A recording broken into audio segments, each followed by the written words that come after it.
अच्छा बाबा, ये बताइए कि ये देख रहे हैं, ये तो इतिहास है इसके पीछे में। ये इसको पेंट भी किया गया है, रंग रोगन की गई है। चट्टान में लग रहा है कि कुछ कूटा जाता था यहाँ पर, है ना? हाँ, हम लोग के भाषा में इसको बोलते हैं उखुड़ गड्ढा। अच्छा। आप लोग जैसे उखल वगैरह पौराणिक में आप देखे होंगे, देहात घर में भी धान चावल को इसमें कूटा जाता था, यही चीज़ है। तो ये पौराणिक चीज़ है और सदियों से हमारे बुजुर्ग लोग इसमें यहाँ जो मिल बैठ के जहाँ बैठक हुई, इसी को हम लोग कहते हैं दरबार चट्टानी। मैंने पूर्वज लोग यहाँ मिल बैठ करके संथालियों का, जैसे जिसको हम लोग कह सकते हैं कस्टमरी लॉ का निर्माण जो भी हुआ, इसी स्थल के उद्गम से ही हुआ है। यहाँ 12 वर्षों के अंतराल में लोग बैठे, विचार विमर्श किए। और अभी आपको पता है, जैसे मनुष्य के जन्म से लेकर शादी विवाह से लेकर मरण तक, और सामाजिक में जितने भी पर्व त्यौहार हैं या हमारे जीवन शैली से जितने भी सामाजिक मान्यताएं हैं, सबका प्रचलन और उद्गम स्थल यहीं के बैठक से ही होता है। जो कुछ वो उस समय बातचीत हुई या जो कुछ भी उन लोग निर्णय किए, आज भी हम लोग देश हों या विदेश में हमारे संपूर्ण संथाल समाज के लोग उसी मान्यता को अभी भी मानते आ रहे हैं। अच्छा, जो आपके पूर्वज लोग यहाँ पर बैठे थे, है ना, विचार विमर्श किए थे समाज को किस तरीके से चलाना है, अपने परंपरागत जो व्यवस्थाएं थे उसके बारे में भी बातचीत किए होंगे। जी। ये कितने सालों की घटना रही होगी? कुछ इसका प्रमाण या फिर इस तरीके का प्रमाण में तो कुछ मिलता है? हम लोग तो अब देखिए, पूर्वजों की बात है, अब नया जनरेशन में मैं कहता हूँ, लेकिन ये गीत संगीत और हम लोग का जैसे पर्व त्यौहार में जुड़ा हुआ चीज़ है ये। उस समय तो हमारा कोई लिखने वाले लोग नहीं थे, वो समाज वैसा था कि लिटरेसी था, लेकिन गीत संगीत में आज भी देश हो या विदेश हो, लुगु बाबा लुगु आयोग के प्रति वो गीत आपको मिलेगा। इसी से साबित होता है कि हमारे बहुत ही पौराणिक और धार्मिक धरोहर है, और मैंने पूरे विश्व में इसको लोग मानते हैं। लेकिन ये कमेटी जो आपस में बैठी और निर्णय किया, और उसके बाद हम लोग को प्रचार प्रसार में 1 साल लगा, और 2001 से हम लोग इसका बृहद रूप से, संगठित रूप से हम लोग कितने लोग बैठे होंगे उस समय? सैकड़ों के, हजारों की संख्या में जो आप बोल रहे हैं पूर्वज, कुछ भी अनुमान है क्या? अनुमान तो वैसी हम लोग नहीं लगा पा रहे हैं, इसका कोई लिखित प्रमाण तो हम लोग के पास अच्छा, नहीं गाना है। में, गीत में कहीं जिक्र मिलता है? हाँ, जिक्र तो मिलता है, इसमें यही जिक्र मिलता है कि जो भी वहाँ पर बैठे इतना सालों तक उस निर्णय पर आने के लिए कितना उन लोग को विचार विमर्श करना पड़ा होगा।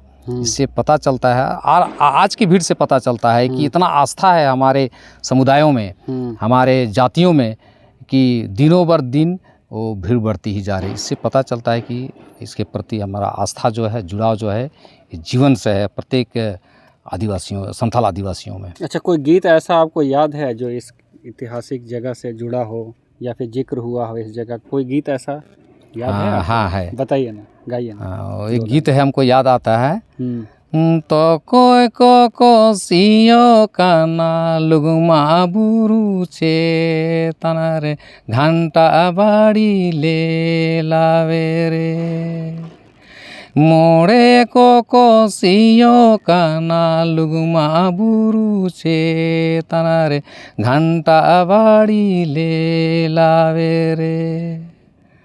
ये पुराना गीत है। अच्छा, ये हमारे दर्शकों को हिंदी में इसका अर्थ बताइए कि इस गीत को जो गाए आप संथाली में, इसका अर्थ क्या? इसका अर्थ यही होता है कि कौन कौन लोग, जैसे सीओ का नाम माने खेती बाड़ी से संबंधित ये सब गाना है, लेकिन हमको लगता है कि ये गीत जो है, आज जो हम जिस नियम कायदे से रह रहे हैं उस पर लोग विचार विमर्श किए होंगे।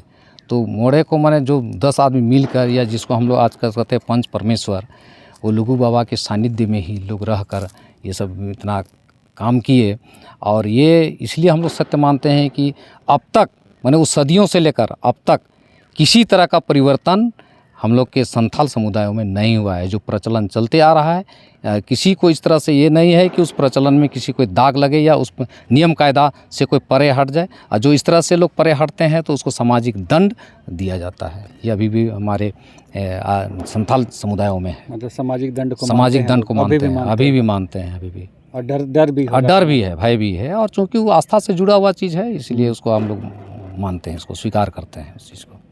अच्छा, इस बार के आयोजन में किसको किसको निमंत्रण दिए हैं आप लोग? कोई गणमान्य लोग जो यहाँ पर जिसको सोच रहे हैं आने की, उनकी अनुमान है? चूँकि हमारे संथाल समुदायों से आज हम लोग सौभाग्यशाली हैं कि जो आज वर्तमान महामहिम राष्ट्रपति महामहिम द्रौपदी मुर्मू जी हैं, उसके पूर्व झारखंड राज्य के राज्यपाल थे और उनका 3 बार यहाँ आवागमन हो चुका है और उनका शुभ संदेश जो है पूरे देशवासी से दूसरे लोग भी सुने हैं। 3 बार उनका आगमन हो चुका है, लेकिन इस बार समय कमी के कारण उसमें हम लोग निमंत्रण भेजे हैं, लेकिन चूँकि वो तो बहुत बड़ा पद है, उसके लिए पूरा तैयारी और जो सिस्टम है उस चीज़ को फॉलो करने के लिए हम लोग के पास टाइम नहीं था।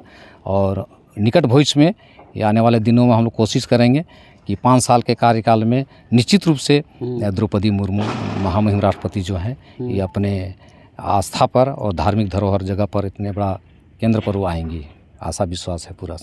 मतलब खुशी है आप? खुशी है, बहुत खुशी है। और उनको खुद जुड़ी हुई हैं, इस समाज से जुड़ी हुई हैं, इस धर्म से जुड़ी हुई हैं। हाँ, देश के सर्वोच्च पद पर गए हैं। जी जी, इन्हीं लोग का देन है। बहुत खुश है वो, वो भी अनुभूति करती होंगी, लेकिन चूंकि वो ऐसा पद है, वो तो संवैधानिक पद है, उसके लिए अनेक तरह का सिस्टम है, उस चीज़ को पूरा करने के लिए इतना कम समय में नहीं हो पाया। लेकिन आने वाला दिन में हमारे कमेटी के साथ साथ पूरे विश्व के संथाली भी आशान्वित हैं कि वो आएंगे। हमारे देश के अलावे और पड़ोसी देश में भी हमारे जाति के लोग हैं और सब लोग हम लोग मानते हैं। घर घर में पूजा होती है लुगु बाबा का, और इसलिए लोग आते भी हैं। जब से ये कार्यक्रम हम लोग कर रहे हैं एकजुट होकर, पहले घर घर में तो सब लोग मनाते हैं, लेकिन कार्तिक पूर्णिमा या हम लोग कहते हैं सोहराय कुनामी चांदों पर जो ये फिक्स हुआ है, और उस समय सब लोग आते हैं अपने दर्शन करने के लिए, सब लोग आते हैं अपने मन्नत पूरा करने। सोहराय कुनामी, अच्छा, सोहराय कुनामी, हाँ, इसका भी कुछ महत्व है। हाँ, सोहराय कुनामी मैंने हम लोग के भाषा से है। अच्छा, या कार्तिक कुनामी आपका हिंदी आ गया, कार्तिक पूर्णिमा, लेकिन हम लोग में सोहराय कुनामी उसको बोलते हैं। चलिए, 5 लोगों से 50 लोगों से तैयार शुरुआत किया गया का आंकड़ा क्या लगा? इस बार चूंकि वैश्विक महामारी के चलते 2 साल गैप रह गया है, और हम लोग को आशा लगता है कि विगत 2019 में 5-6 लाख लोग आए थे, श्रद्धालु लोग, लेकिन इस बार का आशा है कि 8 या 10 लाख के बीच में लोग आ जाएंगे। इस तरह का संभावनाएं हैं। क्या तैयारियां हैं उनके ठहरने? हाँ, यथासंभव हम लोग श्रद्धालुओं की सुविधा के लिए, चूँकि इतना दूर दूर से लोग आते हैं श्रद्धालु, इसके लिए हम लोग के तरफ से उसके ठहरने का जगह तो खैर उतना नहीं है, लेकिन फिर भी हम लोग क्योंकि आदिवासी हैं, जहाँ दरबार चटानी है उसी जगह पर हम लोग व्यतीत करते हैं। पानी का सुविधा किस तरह से हो, और मेन चीज़ है कि दुर्गम स्थल है यहाँ, दरबार चटानी से 7 किलोमीटर दुर्गम पहाड़ी पर लुगु बाबा, लुगु माँ का जो गुफा है वही दर्शन करके लोग आते हैं, और काफ़ी आनंद आता है क्योंकि उसका जुड़ाव क्षेत्र है। इसमें किसी तरह का किसी को कोई दुख तकलीफ नहीं होता है। हम लोग का कम से कम 22 साल का ये अनुभव है हम लोग का। आज तक इस तरह से किसी तरह का प्रिय घटना नहीं हुआ है। इतना पहाड़ी क्षेत्र, दुर्गम क्षेत्र में भी किसी तरह का उन बाबा का कृपा है, किसी तरह को इस तरह का हानि या घटनाएं नहीं अभी तक हुई है। विगत 2019 में 5-6 लाख लोग आए थे, श्रद्धालु लोग, लेकिन इस बार का आशा है कि 8 या 10 लाख के बीच में लोग आ जाएंगे। इस तरह का संभावनाएं हैं। क्या तैयारियां हैं उनके ठहरने? हाँ, यथासंभव हम लोग श्रद्धालुओं की सुविधा के लिए, चूँकि इतना दूर दूर से लोग आते हैं श्रद्धालु, इसके लिए हम लोग के तरफ से उसके ठहरने का जगह तो खैर उतना नहीं है, लेकिन फिर भी हम लोग क्योंकि आदिवासी हैं, जहाँ दरबार चटानी है उसी जगह पर हम लोग व्यतीत करते हैं। पानी का सुविधा किस तरह से हो, और मेन चीज़ है कि दुर्गम स्थल है यहाँ, दरबार चटानी से 7 किलोमीटर दुर्गम पहाड़ी पर लुगु बाबा, लुगु माँ का जो गुफा है वही दर्शन करके लोग आते हैं, और काफ़ी आनंद आता है क्योंकि उसका जुड़ाव क्षेत्र है। इसमें किसी तरह का किसी को कोई दुख तकलीफ नहीं होता है। हम लोग का कम से कम 22 साल का ये अनुभव है हम लोग का। आज तक इस तरह से किसी तरह का प्रिय घटना नहीं हुआ है। इतना पहाड़ी क्षेत्र, दुर्गम क्षेत्र में भी किसी तरह का उन बाबा का कृपा है, किसी तरह को इस तरह का हानि या घटनाएं नहीं अभी तक हुई है। चलिए ठीक है, झरना का ले लेते हैं। तैयारियां क्या होगा? हाँ, ये तैयारी है कि हमारे धर्मगुरु लोग आते हैं, किस तरह से अपने आप को हम लोग संवारें, धर्म से संबंधित बातें होती हैं, और हमारा जो सामाजिक या आर्थिक नीतियाँ हो, या आज के दौर में शैक्षणिक हो, हमारा परंपराएं रहे और इसकी को पुनरावृत्ति हम लोग करते हैं और एकजुट होकर। और हम एकजुट होकर ही नहीं बल्कि संपूर्ण मानव कल्याण के लिए हम लोग करते हैं, क्योंकि हम लोग प्रकृति पूजक हैं। और हम लोग सब जानते हैं कि पेड़ पौधे से हम लोग जुड़े हुए हैं। और आज के परिप्रेक्ष्य में ये देखा जाए तो पेड़ पौधे से ही हमको ऑक्सीजन मिलता है। इस तरह से हम लोग भी कोशिश करते हैं कि पेड़ पौधों को संरक्षण किया जाए।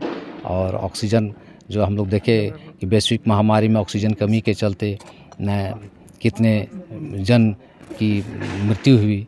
ये हम लोग करते हैं कि सब लोग पेड़ पौधे को बचाएं और हमारा जो ऑक्सीजन का जो मात्रा है वो प्रकृति में बना हुआ रहे, संतुलन बना हुआ रहे। चलो ठीक।